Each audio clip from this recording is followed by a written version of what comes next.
7 मई की तड़के भारत ने पहलगाम में हुए आतंकी हमले का जवाब देते हुए पाकिस्तान और पीओके में 9 ठिकानों पर एयर स्ट्राइक की है। ऑपरेशन सिंदूर नाम से किए गए इस ऑपरेशन की देश भर में प्रशंसा की जा रही है। सैन्य शक्ति के पराक्रम और साहस की बात हो रही है। सेना ने पाकिस्तान के आतंकी ठिकानों को मिट्टी में मिलाने का काम किया है, लेकिन दर्द और दुख देश में रह रहे उन मीडिया संस्थानों और पत्रकारों को हो रहा है जो अब तक कह रहे थे कि मोदी सरकार कब लेगी पहलगाम आतंकी हमले का बदला, या मोदी सरकार पाकिस्तान को कब मिलेगा जवाब। आज उन्हीं पत्रकारों की एक जमात ऐसे समय में भी अपनी एजेंडा वाली पत्रकारिता का मुंह छोड़ नहीं पा रही है। जी हां, सबसे पहले अंग्रेजी पत्रकारिता करने वाले अरुण पुरी के सितारे राजदीप सरदेसाई की बात करते हैं।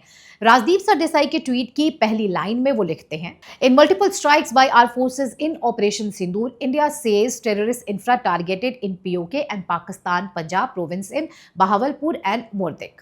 मतलब सरदेसाई कह रहे हैं कि भारत कह रहा है कि उसने 9 प्रमुख आतंकवादी ठिकानों पर एयर स्ट्राइक की। आखिर भारत कह रहा है से राजदीप सरदेसाई का मतलब क्या है? क्या भारत द्वारा किए गए एयर स्ट्राइक पर राजदीप को डाउट है?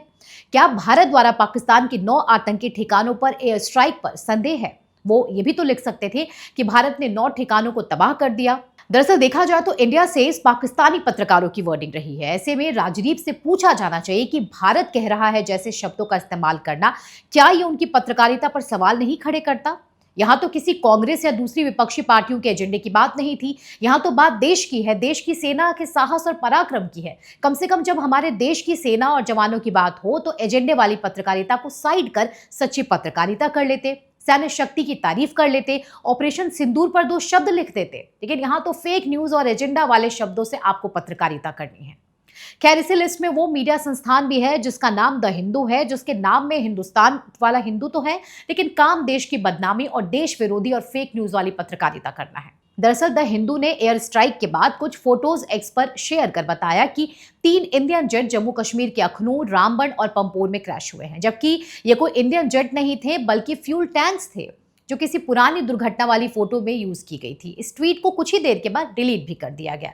सवाल ये कि देश में रहकर पाकिस्तानी एजेंडा चलाने वाले ऐसे मीडिया संस्थान और पत्रकार कब तक फेक न्यूज फैलाकर देश को गुमराह करते रहेंगे।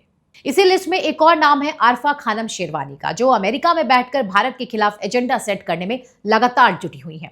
आरफा कह रही हैं कि जो एयर स्ट्राइक हुई है पाकिस्तान में, उनमें मासूम नागरिक मारे गए हैं, कोई आतंकवादी नहीं है। सिद्धार्थ ने भी कहा कि हम खून खराबा नहीं चाहते, हम ये भी नहीं चाहते कि वहां से आतंकवाद हो, हम ये भी नहीं चाहते कि दोनों देशों के बीच युद्ध हो और जो मासूम नागरिक हैं वो मारे जाए। पाकिस्तान कह रहा है कि कई उसके नागरिक मारे गए हैं, उसमें जाहिर है कोई आतंकवादी नहीं है। सिद्धार्थ, सबसे बड़ी बात तो यही है कि उनमें अभी तक कोई आतंकवादी नहीं मारा गया जिन 3 ठिकानों का, जबकि जिन 9 ठिकानों पर एयर स्ट्राइक की गई है उनमें से कुछ हिजबुल मुजाहिदीन का ट्रेनिंग सेंटर था, जैश ए मोहम्मद का हेडक्वार्टर था, जैश ए मोहम्मद का लॉन्च पैड था और इस ठिकाने को आतंकवादियों को बॉर्डर पार भेजने के लिए इस्तेमाल किया जाता था।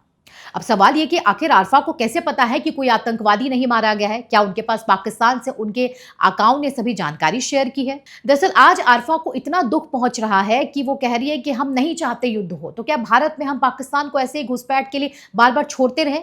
आरफा जी, कम से कम जिस देश का खाती हैं उसके लिए तो ईमानदार रहिए। वैसे सिर्फ आरफा या राजदीप सरदेसाई ही नहीं है जिन्हें पाकिस्तान पर एयर स्ट्राइक से दुख है। इसमें पार्किंग लॉट वाले पत्रकार के नाम से मशहूर विनोद कापड़ी भी शामिल है, जिन्होंने एयर स्ट्राइक के बाद ट्वीट कर कहा कि युद्ध एक विभीषिका है, जीता जागता नर्क हर किसी के लिए।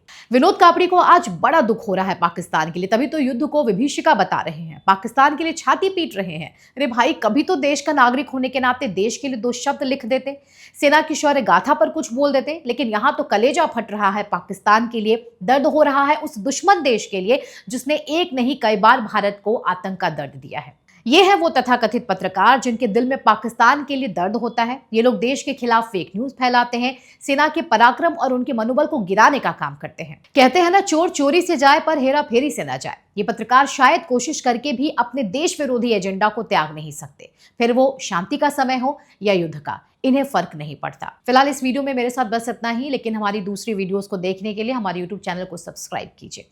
जय हिंद।